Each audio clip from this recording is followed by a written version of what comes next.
C'est les films que je fais, la position que j'ai, c'est-à-dire réalisateur indépendant, c'est forcément par définition une position de quelqu'un qui ne va pas gagner sa vie en faisant des films et qui ne veut pas gagner sa vie en faisant des films, qui est hors circuit économique, en tout cas qui est marginal par rapport au circuit économique.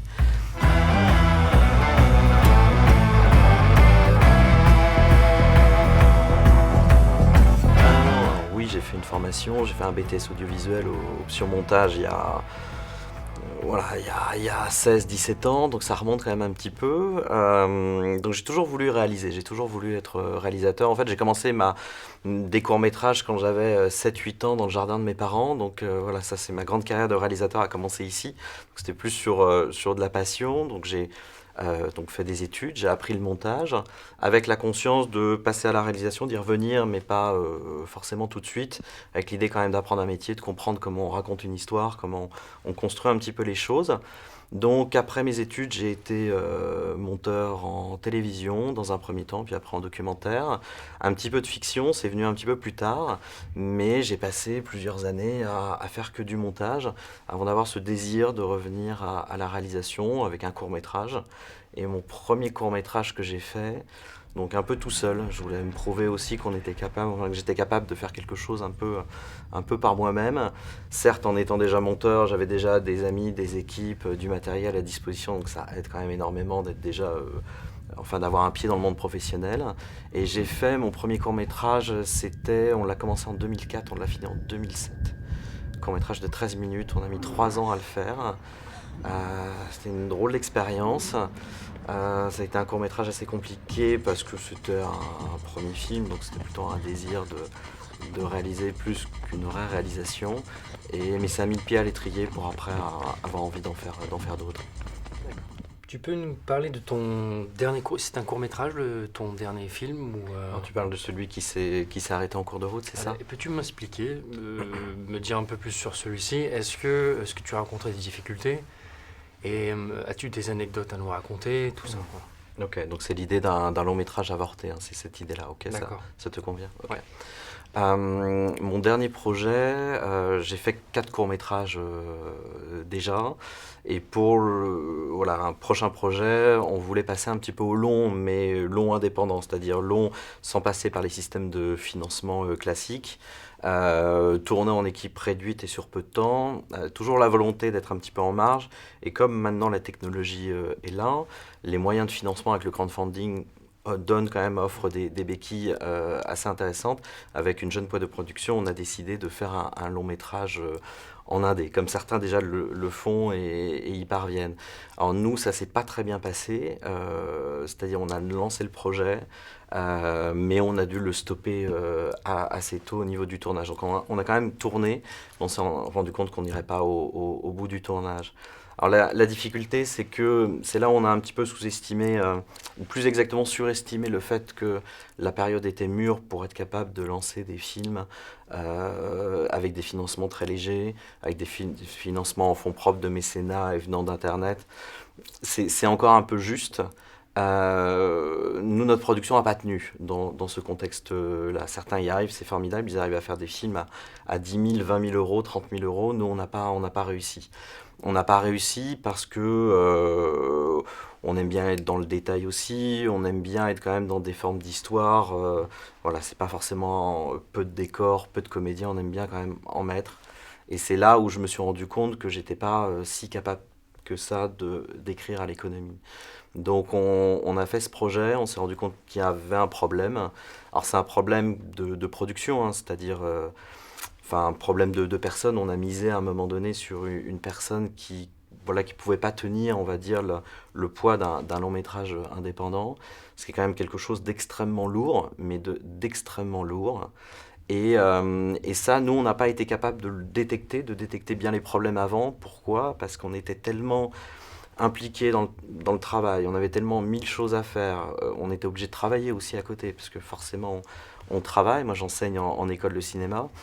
Donc tout ça mélangé fait que on avait tellement de problèmes de décor, de budget, on les a tous réglés un petit peu sur le fil, qu'on manque de discernement sur des points un petit peu essentiels. Et c'est là où il y a eu un vice de forme qui a stoppé la production. Donc ça, c'est ce dernier projet. Donc c'est la première fois que que je me lance dans un projet de réalisation qui ne marche pas. Donc c'est quelque chose de très très très difficile à vivre, de très humiliant à vivre, de très honteux à vivre pour toute une équipe qui suivent quand même bénévolement et qui se donne énormément de mal.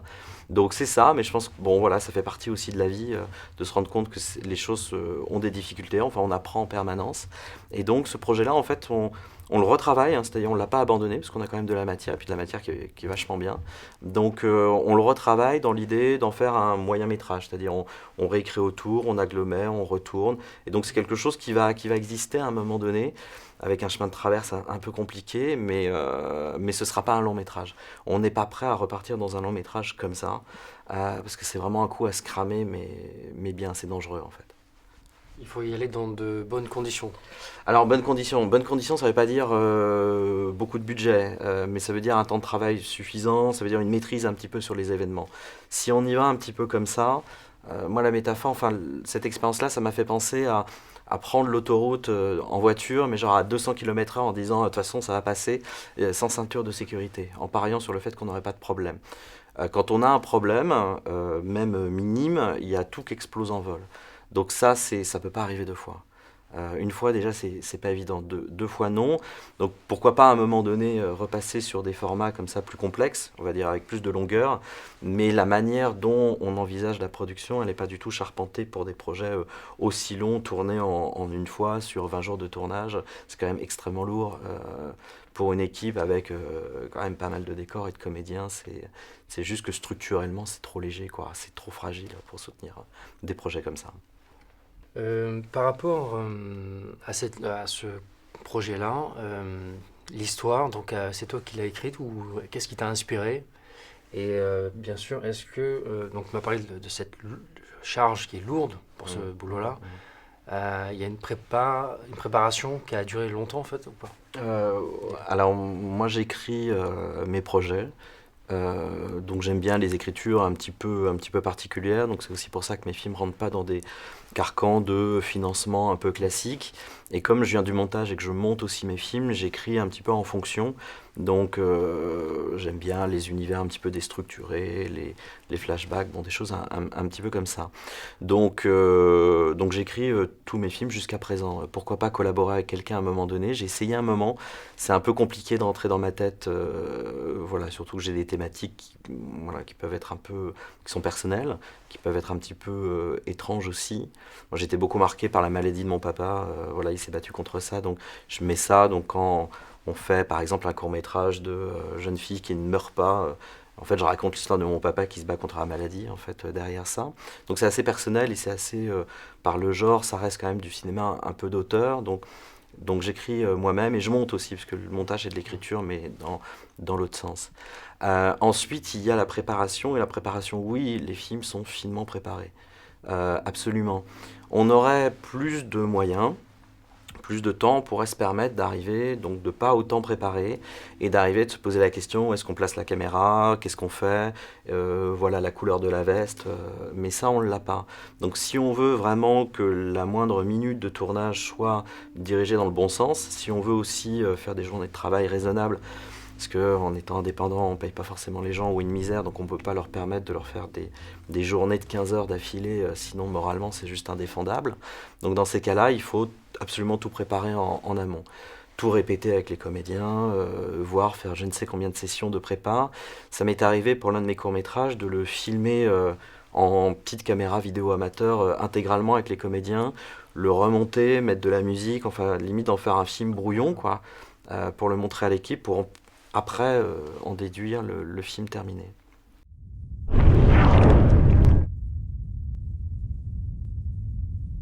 Par rapport aux 4 courts-métrages que tu as réalisés, est-ce que tu as des anecdotes à me raconter? Des anecdotes, des trucs rigolos, moins Par exemple. rigolos. Des anecdotes à raconter.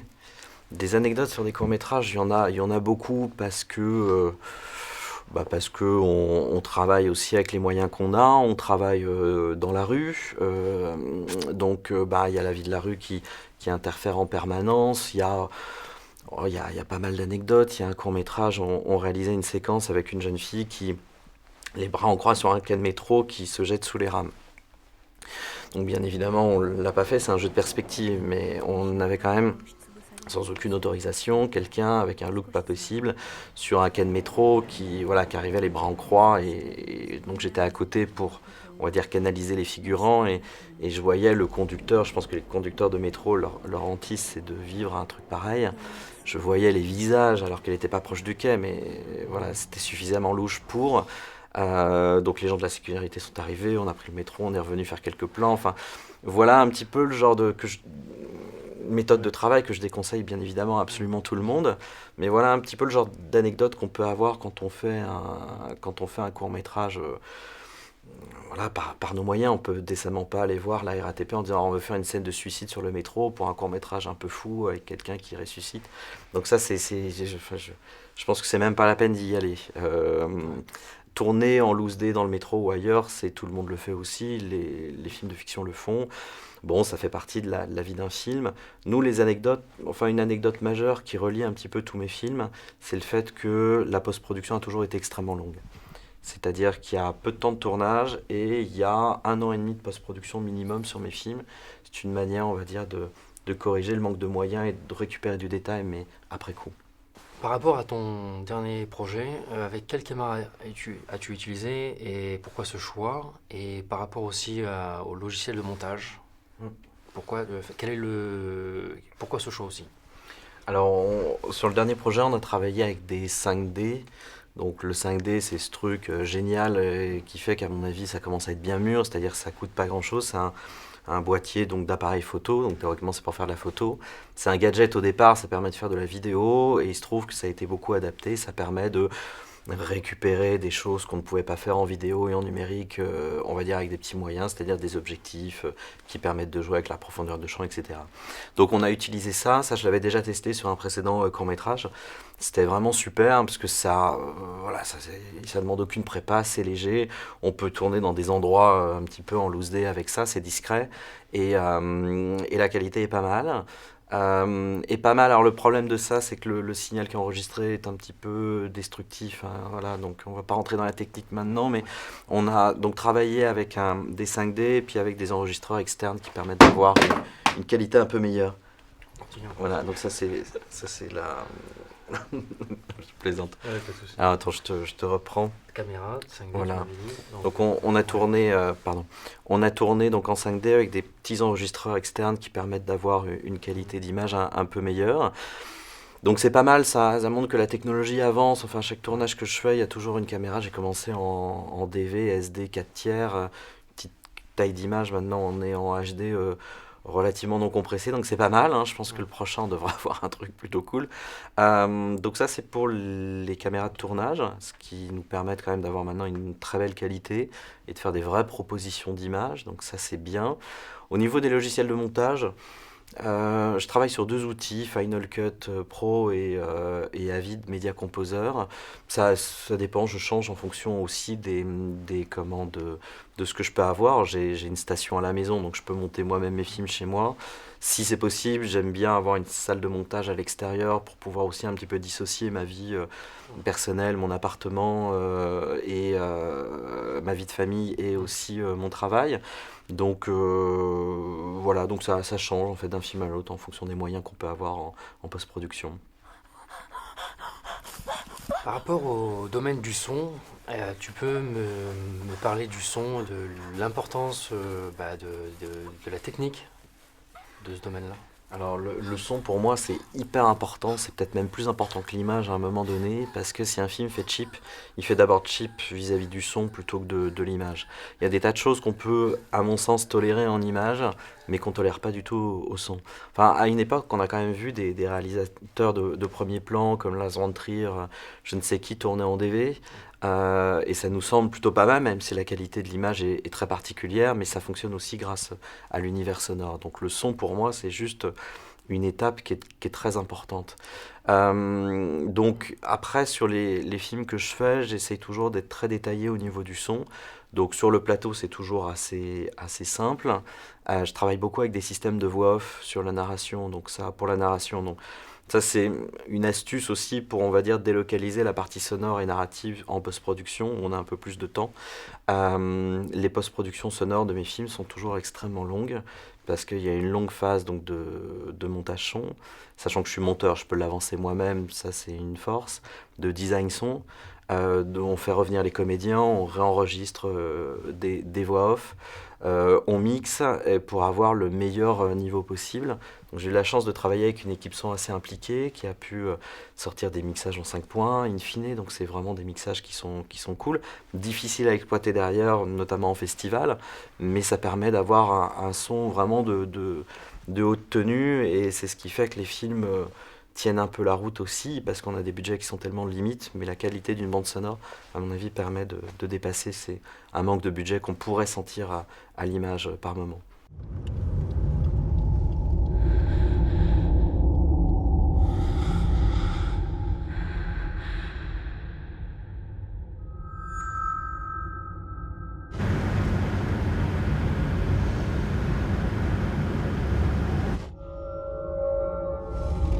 Est-ce que tu as, à part, tu m'avais dit tout à l'heure que tu as toujours voulu faire ce métier depuis tout petit et que et après petit à petit, tu t'es lancé, voilà.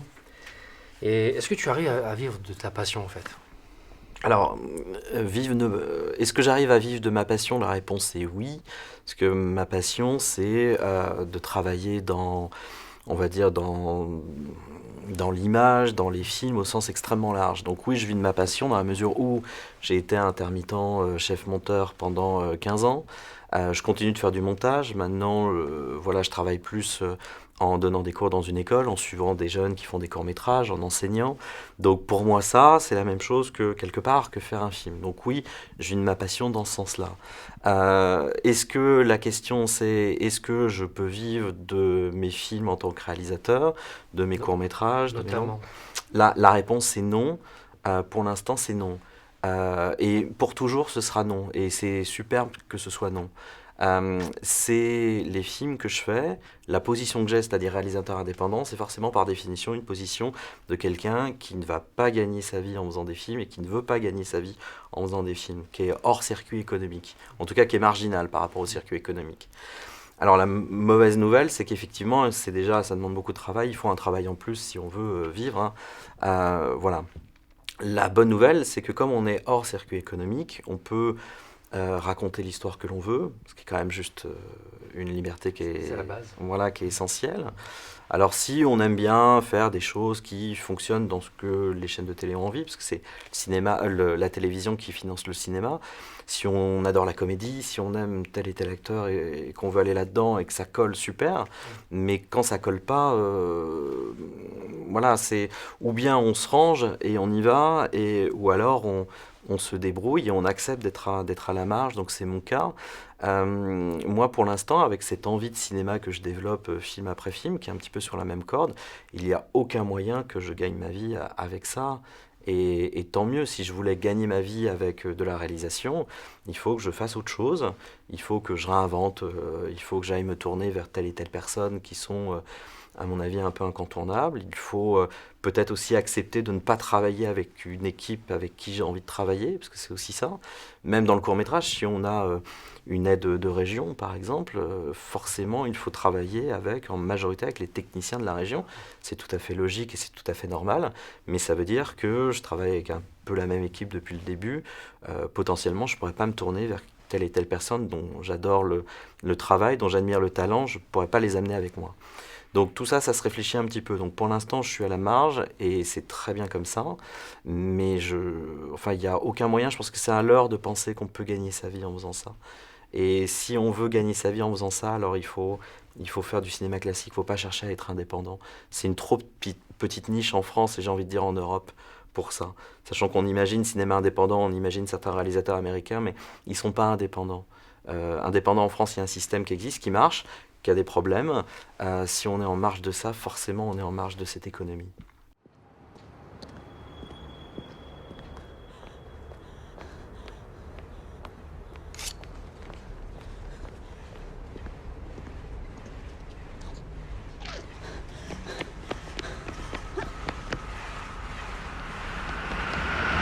Dis-moi, que penses-tu des plateformes de financement comme Ulule ou KissKissBankBank qui permettent de financer un film sur Internet? Alors le crowdfunding, c'est quelque chose qui est pas tout à fait nouveau, mais quand même qui se développe pas mal. Bah, c'est que du plus, quoi. C'est vraiment très bien parce que avant ça n'existait pas, maintenant ça existe. Donc ça veut dire que potentiellement on peut avoir un petit peu de sous supplémentaires pour filer un coup de pouce. Comme ça, des gens qui font des films pour l'amour de l'art et on peut les soutenir. Donc forcément c'est quelque chose de neuf, forcément c'est quelque chose de formidable. Après, il faut pas non plus fantasmer le crowdfunding. C'est-à-dire, moi, je crois pas encore. Ce qu'on a pu voir, mais de manière totalement marginale et de manière totalement disproportionnée, genre la série sur Laura Mars aux États-Unis qui est financée à hauteur de 6 millions de dollars, donc un long métrage qui était refusé par Hollywood. Il a été financé parce que une série était déjà là, parce que déjà il y avait Oui, quelque c'est chose. Véronica Mars. Véronica Mars, pardon, pas Laura D'accord. Mars, c'est un Ouais, film. non, non, Voilà, c'est ok. un film avec Faye Dunaway, si j'ai Qui pas de bêtises, mais c'est sort, plus vintage. il a été financé l'année dernière et Mm, du coup il va sortir cette année dans des salles américaines et ici en France ça va sortir je crois en VOD directement. c'est ça. Voilà. C'est ça. Donc, mais ça peut pas exister en France. Il y a, je sais plus quel acteur de série un peu connu qui a voulu faire financer son film. Il a demandé 2 millions de dollars en crowdfunding. Il l'a eu en 48 heures.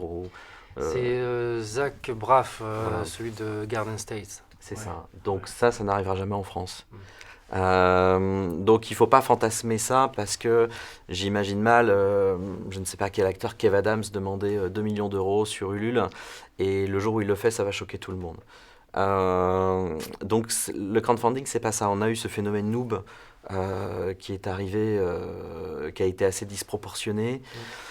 Je pense que c'est voilà, il y a eu un effet de mode. Enfin, c'est tombé sur eux. Je pense pas que ce soit enfin, c'est peut-être pas facile pour eux. Du coup, c'était une web série avec ce cachet amateur, mais amateur dans le sens où ça parle aux gens. Maintenant, qu'est-ce qu'ils vont faire de tout cet argent-là? C'est, à mon avis, c'est un poids aussi pour eux. Donc, moi, j'ai essayé le crowdfunding juste une fois, donc sur ce projet avorté. On a réussi à lever quand même pas mal de sous, donc ça, c'était vraiment, vraiment la bonne surprise. Après, c'est compliqué à gérer parce que c'est énormément d'énergie, c'est énormément de com. Sur un projet qui effectivement a eu des problèmes, donc nous on est revenu vers tout le monde, on a voulu rembourser absolument toutes les personnes qui nous avaient donné de l'argent, alors concrètement on pouvait en faire absolument ce qu'on voulait. Donc il y a aussi le fait de travailler, on va dire, son image numérique, travailler un petit peu son film, ses intentions. Donc ça se fait pas comme ça. Je pense que le crowdfunding, ça reste de toute manière, c'est bienvenu, hein, mais un complément de budget. Mais ça se peut pas se substituer au budget. Donc ça solutionne pas l'idée de, à un moment donné, de se dire ça va financer le cinéma indépendant. Peut-être un jour, mais les gens n'ont pas encore cette culture-là, hein. La culture, donc déjà d'aider, de participer à des financements sur Internet, mais aussi ils ont tout simplement pas la culture aussi du cinéma indépendant. C'est-à-dire qui va en termes de grand public sur des chaînes internet, sur des réseaux ou même sur des festivals, juste pour consommer du cinéma indépendant, sachant qu'il y a tel et tel film en salle. Avec la technologie d'aujourd'hui, beaucoup se lancent à faire un film, que ce soit une web série ou un court métrage. Et qu'est-ce que tu penses est-ce que tu penses que c'est positif ou négatif? Et ça peut être que positif à partir du moment où des gens ont envie de faire quelque chose et qu'ils le font avec leur cœur et qu'ils le présentent après à d'autres personnes. Ce qui pourrait être négatif, c'est que des gens fassent des films ou des web-séries parce qu'ils aiment les web-séries ou les films, mais pas se mettre en position de créateur, réalisateur, scénariste, acteur. C'est-à-dire qu'on soit dans une espèce on va dire, de contre-culture, donc d'indépendance, mais d'une indépendance qui ait envie de mimer, on va dire, quelque chose qui existe déjà, mais sans rien proposer. Ça, je pense que la difficulté, elle est là. Et on peut voir des films qui essaient de reproduire parfois tel quel certains succès, voilà, avec des moyens, des fois qui sont pas, enfin des moyens ridicules, mais on va dire avec un savoir-faire en termes d'effets spéciaux, pas mal quoi. Mais tout ça, ça raconte quoi? J'ai un doute. Donc à partir du moment où il y a un contre-pouvoir forcément quelque part, des gens ont l'accès, on va dire, à la création, enfin ça ne peut être que positif. À mon sens, ça fait avancer absolument tout le monde, ça améliore, on va dire, les choses. Ça me semble vraiment évident. Que penses-tu du cinéma français actuel? Alors le cinéma français actuel, on tape beaucoup dessus. C'est compliqué. C'est compliqué parce que c'est difficile de dissocier le cinéma français de son système. C'est un système qui est noble, hein, ça veut dire que c'est un système enfin, c'est un cinéma qui est aidé, c'est un cinéma qui est protégé par rapport à des offensives extérieures. Le cinéma hollywoodien, c'est le plus grand danger. Le cinéma hollywoodien qui est quand même à l'heure actuelle pas bon, quoi. Enfin, et en même temps qu'il y a des moyens tellement disproportionnés aussi, alors aussi bien des moyens de budget, mais aussi des moyens de rentrer dans la tête des gens. C'est-à-dire que quand on voit les films de super-héros, enfin, on conditionne les enfants dès 6 ans à aimer Spider-Man, alors que c'est pas forcément des films tout de suite pour enfants, pour après qu'ils aiment Spider-Man quand ils ont 13 ans, 14 ans. Donc c'est compliqué de lutter contre ça. Donc la manière dont la France lutte, c'est déjà assez courageux, c'est-à-dire déjà le cinéma français existe, ce qui est déjà pas mal par rapport à certains de nos voisins européens. Donc forcément on a envie d'y penser que du bien. Maintenant, on est tous d'accord sur le fait que le cinéma français produit beaucoup le même type de film, met trop d'argent dans le même type de film parce que c'est la télé qui finance aussi une grande partie du cinéma. Donc la télé a envie d'avoir des films qui fonctionnent dans des cases de prime time, des cases importantes, et on ne peut pas leur en vouloir. La télé adore des gens comme Danny Boone, Omar et Fred, des gens comme ça. Est-ce que ce sont vraiment des acteurs? C'est une question qu'on peut se poser. C'est des gens de télé, ils sont super, mais forcément ils attendent ça. Donc on ne peut pas forcément blâmer les comédies françaises, parce que on en parle beaucoup, parce que c'est ce qui fait vivre. Les films d'auteur découlent aussi de ces succès-là. Donc on est dans une espèce de chaîne qui n'est pas évidente. Le cinéma français on est pas mal décrié en ce moment, parce que c'est vrai qu'on arrive un peu à une limite, un peu, et des choses où quand on voit que La Belle et la Bête, qui est magnifique visuellement, on en pense qu'on en veut, mais c'est une vraie proposition, ça coûte 35 millions d'euros. Et quand on voit que Super Gondriac, une comédie à côté, qui n'a pas du tout la même exigence visuelle et même la même ambition visuelle tout simplement, en a coûté 25 ou 30. Enfin, la différence, elle n'est pas si énorme. Par contre, le contenu du film l'est radicalement. C'est vrai que quand on en arrive là, il y a forcément un souci. Le cinéma français, après, a besoin d'évoluer. Il est encore bloqué dans l'écho de la nouvelle vague. On n'en est toujours pas sorti, puis on n'en est pas sorti aux yeux du monde. Un cinéma très populaire et disproportionné, un cinéma d'auteur qui est un petit peu, effectivement, un peu en boucle sur lui-même, qui raconte pas forcément quelque chose de nouveau. On est en France, donc après il y a la culture française qui fait qu'on n'est pas une culture d'innovation, on n'est pas une culture qui a envie de changer un petit peu les choses, les manières de raconter. Enfin mais ça c'est lié à n'importe quel secteur. Dès qu'il y a une innovation ou un chamboulement quelque part, les réactions c'est plutôt la protection. Donc le cinéma français est au milieu de tout ça. Moi je suis pas un grand fan de cinéma français. J'en consomme pas tant que ça, même si j'essaye de regarder l'essentiel. J'aime pas trop le cinéma américain parce que le cinéma hollywoodien voilà, est asphyxiant. J'aime bien le cinéma indépendant, hein, donc j'aime bien les films indépendants américains. En Asie, on fait des choses intéressantes. Alors forcément, moi j'adore le cinéma japonais. Bon, en ce moment c'est un peu compliqué, mais je me dis, ah, j'adorerais que ce soit pareil en France. Maintenant, je suis quand même hyper heureux d'être dans un pays comme la France qui protège un petit peu tout ça. Parce que la manière dont les gens travaillent dans certains pays, certes à faire des cinémas intéressants, mais ils travaillent dans des conditions absolument effroyables. Alors sur son siège de spectateur, c'est super, mais ils font quand même des films comme si leur vie en dépendait, et parfois leur vie en dépend. Certains réalisateurs chinois voilà, travaillent, font des films indépendants à contrario d'organes de censure et de contrôle des films, et ça peut être des fois assez compliqué pour eux. Donc autant je suis admiratif de leur cinéma, autant on est très bien quand même en France. Je suis impatient de voir ça bouger, quoi. Juste ça. Mais il y a des grosses barrières. Il faut bousculer la chronologie des médias si on veut que le cinéma français évolue. C'est-à-dire il faut accepter que des films puissent avoir une aide de financement pour sortir directement en vidéo. On a trop de films qui sortent dans les salles en ce moment et les gens ne vont pas dans les salles. Donc ça fausse un petit peu le débat. Il faut aussi qu'on s'ouvre aussi à d'autres thèmes, d'autres genres. Mais c'est lié à mon avis à l'exploitation et la chronologie des médias. On peut difficilement blâmer des producteurs qui font des comédies à 25 millions d'euros, sachant que la redistribution par les distributeurs se fait pas équitablement.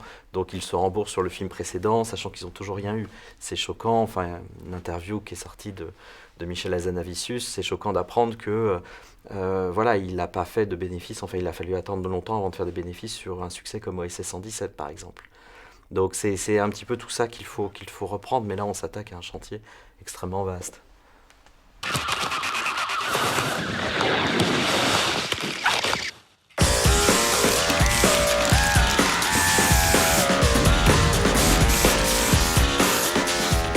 Avec qui souhaiterais-tu travailler si tu en avais la possibilité? Oh, avec qui j'aimerais travailler? Oui. Réalisateur, actrice, acteur, technicien, chef. Oh, il y en a tellement. Il y a tellement de gens que j'admire. Alors après, il y a une différence entre travailler puis les admirer. Parle-moi des deux. Après, les gens que j'admire, j'aurais du mal à travailler avec eux parce qu'ils font un peu tout. C'est les gens qui font un peu leurs films, qui sont un petit peu à tous les postes, quoi. C'est-à-dire des gens qui écrivent, qui réalisent, qui sont parfois chez FOB, qui font le montage, la musique, je ne sais quoi. Il y a un réalisateur aux États-Unis qui s'appelle Shane Carruth, qui a fait un film qui s'appelle Upstream Color, enfin, qui est juste génial. Mais lui, il a tout fait, quoi. Et en plus, il est distributeur de son film. Bon, là, je pense que c'est quelqu'un qui a un problème, qui veut vraiment être dans le contrôle. Moi, j'adore des gens comme un japonais qui s'appelle Shinya Tsukamoto. Moi, c'est mon réalisateur préféré. S'il m'appelait pour travailler sur le montage d'un de ses films, alors là, j'y vais, quoi. Gratos pendant 6 mois, dormir sous un pot au Japon, j'y vais. Ce problème, c'est que, un, ça n'arrivera jamais. Deux, ça n'arrivera encore moins jamais, dans la mesure où ce sont des gens qui contrôlent, on va dire, l'intégralité de leur film aussi, qui mettent leurs graines un petit peu à tous les stades. Et ce sont les gens que j'aime. Donc, forcément, c'est un petit peu compliqué. Il n'y a pas de personnes vraiment phares avec qui j'aimerais travailler. Moi, j'ai vraiment envie de rencontrer des gens passionnés, qui sont prêts vraiment à donner aussi.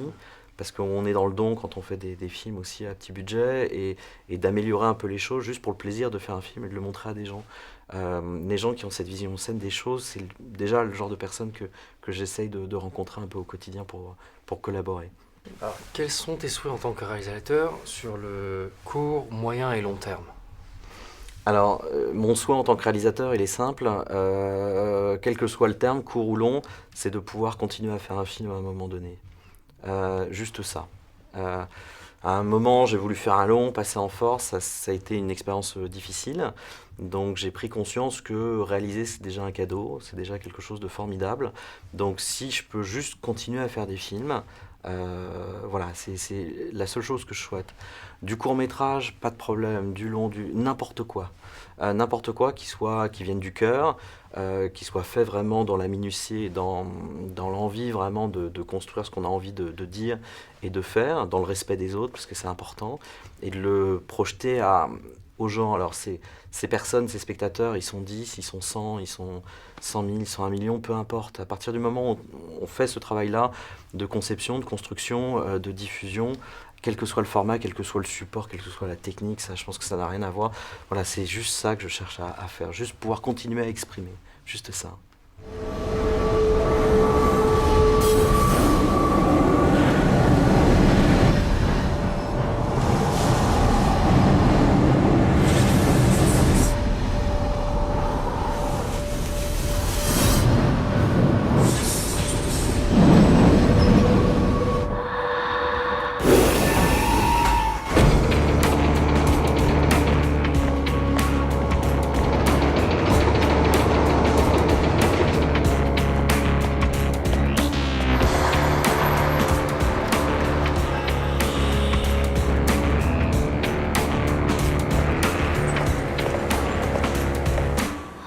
Quel conseil donnerais-tu à quelqu'un qui débute?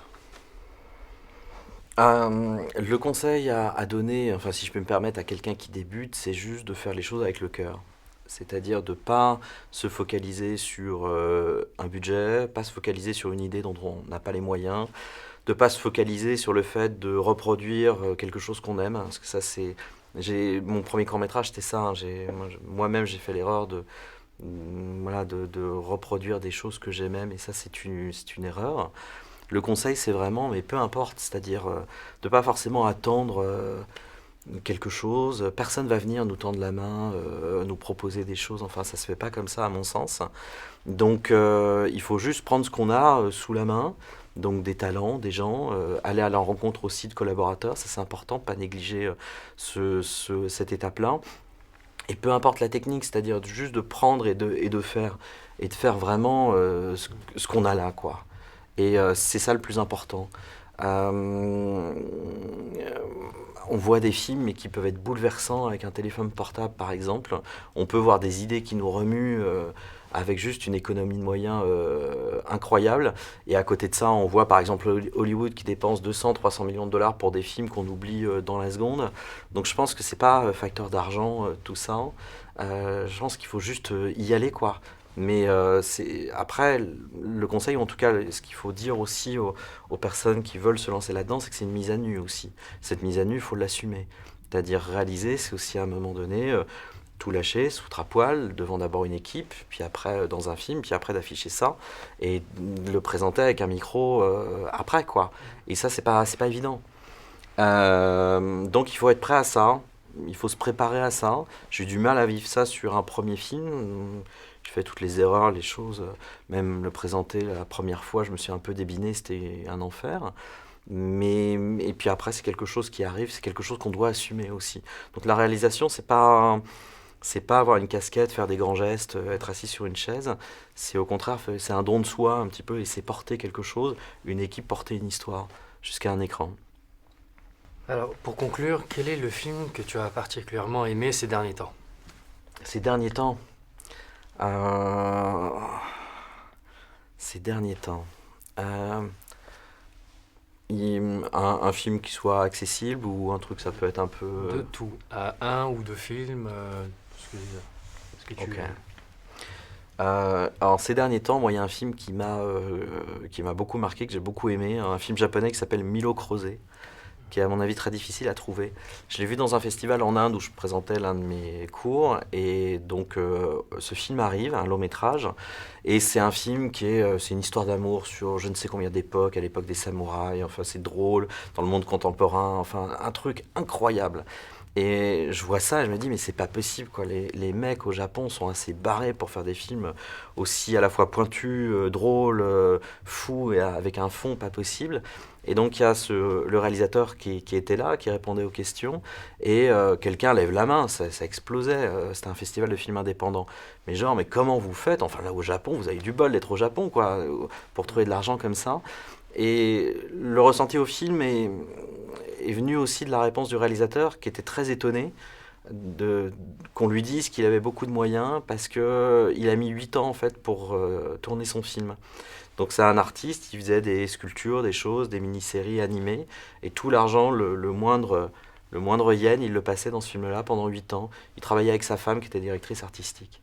Donc ça m'a vraiment marqué, parce que le film déjà est super, et on sent que derrière c'est fait par quelqu'un, mais enfin, qui est prêt à se casser les reins pour que ce film existe. Donc ça c'est vraiment un film qui m'a beaucoup, beaucoup marqué. J'ai du mal en ce moment, mais c'est peut-être parce que je vieillis aussi, j'ai du mal à aller au cinéma et à être bouleversé parce que je trouve en ce moment que c'est pas très riche, quoi. On est dans des formules, on est un petit peu en bout de course un peu partout. Donc j'ai pas été bouleversé plus que ça. Voilà. J'ai vu Gravity, j'ai trouvé ça super, hein, mais j'étais sur mon siège pendant 1 heure et demie. Comment ça va se terminer? C'est bluffant. C'est pas le genre de film qui m'emporte au-delà d'une projection. Voilà, donc je pense à ce petit film japonais, Milo Crozet. Voilà, s'il peut survivre, si ça peut donner envie à quelqu'un de le regarder, c'est vraiment ça, moi, qui me porte vraiment. D'accord.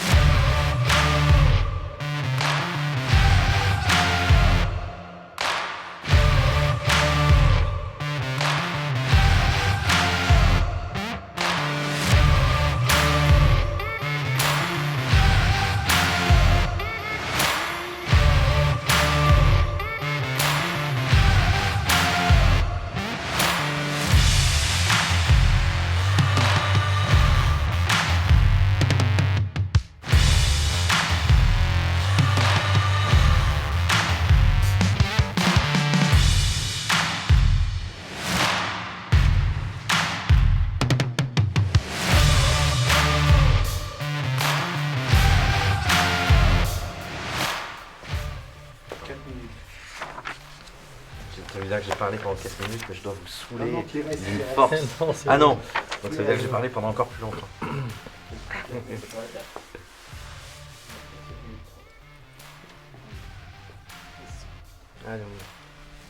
Alors, On coupe monsieur peut-être? Non, c'est bon? combien? Il reste combien de temps? 2 minutes 30. Oh. Ah, ok.